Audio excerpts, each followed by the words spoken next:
Di dalam budidaya tanaman cabai ada beberapa faktor yang harus kita ketahui teman-teman. Yang pertama adalah lahannya, kemudian yang kedua adalah varietas apa yang harus kita tanam di lahan yang kita proses tersebut. Kemudian varietas apa juga yang cocok untuk di daerah teman-teman, itu pun juga harus difahami sebelum melakukan budidaya tanaman cabai.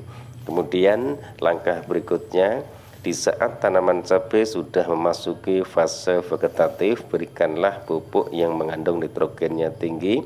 Kemudian berikanlah trichoderma, entah itu menggunakan asam humat, anfus, dan juga bisa menggunakan sikarbon untuk lahannya.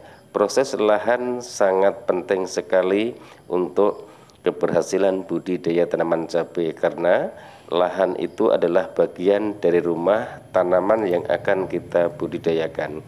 Buat teman-teman yang baru menemukan channel Heri Petani Indonesia, jika video ini bermanfaat silahkan like, komen, dan subscribe. Siapa tahu video-video yang kami upload bermanfaat buat sahabat-sahabat tani semua.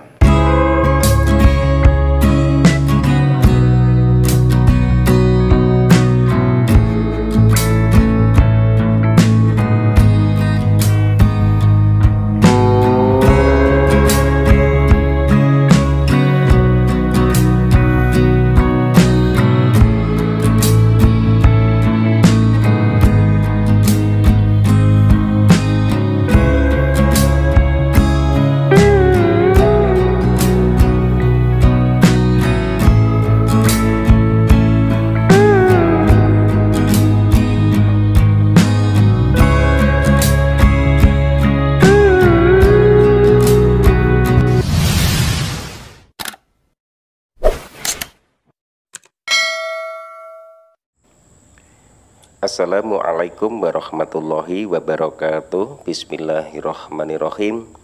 Allahumma sholli ala sayyidina Muhammad wa ala ali sayyidina Muhammad. Berjumpa kembali dengan saya Heri Petani Indonesia. Teman-teman, pada kesempatan kali ini, sebelum saya akan menjelaskan bagaimana tata cara perawatan tanaman cabai ini, saya mengucapkan banyak terima kasih kepada sahabat-sahabat tani semua yang selama ini setia mensupport kami dan selalu mendukung channel Heri Petani Indonesia, bahkan selalu aktif untuk memberikan komentar, like, dan komen. Siapa tahu apa yang Anda berikan semua adalah bagian suntikan motivasi buat kami untuk tetap berbagi pengalaman dan berbagi wawasan tentang tata cara berkebun, dan insya Allah apa yang saya bagikan bermanfaat buat sahabat-sahabat tani semua. Dan semoga saja kebaikan teman-teman semua senantiasa Allah balas dengan rezeki yang berkah, kemudian disehatkan badannya dan senantiasa selalu dalam lindungan dan naungan dari Allah Subhanahu wa Ta'ala, berupa kesehatan jasmani maupun rohani. Teman-teman, dalam video kali ini, di samping tanaman cabai ini sudah memasuki fase-fase tua teman-teman, ataupun usianya sudah sangat tua, sudah 9 bulan lebih teman-teman, tapi alhamdulillah ini buah-buahnya masih produktif. Dari mulai buah pertama sampai sekarang sama sekali tidak ada jedanya. Kemarin ada subscriber saya yang bertanya di video kami sebelumnya, itu bunganya sudah periode yang keberapa Pak? Sudah 2 kali ataupun 3 kali? Di sini saya akan menjawab, sebenarnya tanaman cabai ini dari mulai pemetikan pertama sampai sekarang sudah hampir 40 kali lebih saya lakukan pemetikan. Tanaman cabai ini bunganya sama sekali tidak terjeda teman-teman. Ini fakta berdasarkan pengalaman saya pribadi. Biasanya memang seperti itu di tanaman-tanaman kami sebelumnya. Biasanya jika sudah saya lakukan pemetikan ke-20 kali, itu biasanya jeda, kemudian kita pupuk lagi menggunakan pupuk NPK, kemudian ditambah pupuk perangsang buah ataupun bunganya, baru mengeluarkan bunga kembali. Tapi ini dari mulai pemetikan pertama sampai sekarang terus menerus, seperti yang teman-teman lihat itu satu ketiak daun sudah merah, kemudian ada yang kuning, kemudian ada yang kecil-kecil lagi masih muncul bunganya, itu yang ada kelihatan putih itu teman-teman. Walaupun usia tanaman cabai ini sudah tua, pupuk yang saya pergunakan sudah saya jelaskan di video-video kami sebelumnya, di fase vegetatif dan juga di fase generatif. Silahkan teman-teman cek kembali. Kemudian di sini saya tidak promo produk apapun teman-teman, karena setiap penanaman tanaman cabai saya selalu menggunakan pupuk yang berbeda, terkecuali asam humat, sikarbon, kemudian Vitaron SL, Kalinet, kemudian Mordenful. Itu yang selalu saya pergunakan untuk perawatan tanaman cabai saya ini. Teman-teman tidak harus menggunakan pupuk seperti yang saya pergunakan. Yang terpenting adalah menanam cabai itu harus paham dua fase, fase vegetatif dan juga fase generatif. Teman-teman bisa bertanya, di teman-teman semua pasti ada tanaman cabai di fase vegetatif itu menggunakan pupuk apa, fase generatif itu menggunakan pupuk apa. Jadi intinya seperti itu. Masalah fungisida dan insektisida sering saya jelaskan ke teman-teman semua. Jika belum paham, belum tahu dan belum ahlinya, jangan sekali-kali melakukan mix fungisida dan insektisida. Apalagi kadang-kadang yang saya lihat adalah fungisidanya digabung-gabung, merek A, merek B, kemudian inseknya juga digabung-gabung biar simpel, biar singkat.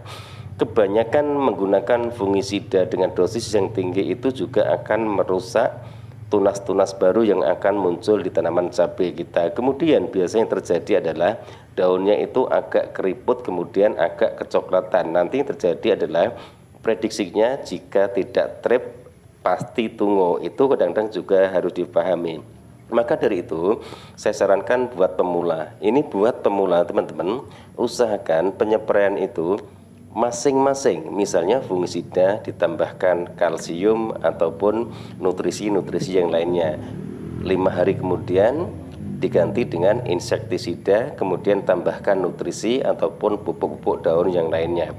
Itu lebih aman. Karena apa? Jika dari segi perawatannya saja kita sudah terlalu ambisi ingin mempersingkat waktu untuk melakukan perawatan tanaman cabai, nanti yang terjadi bukan tanamannya itu yang akan tumbuh bagus, kemudian tanamannya itu akan terjadi overdosis pemakaian pupuk-pupuk kimia ataupun insektisida yang berbahan kimia.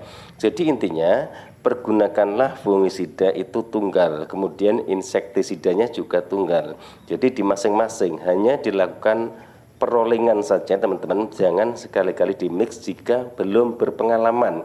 Ini yang belum berpengalaman, terkecuali kalau teman-teman sudah masternya, sudah ahli di bidang budidaya tanaman cabai, sudah paham masalah bahan aktifnya itu apa.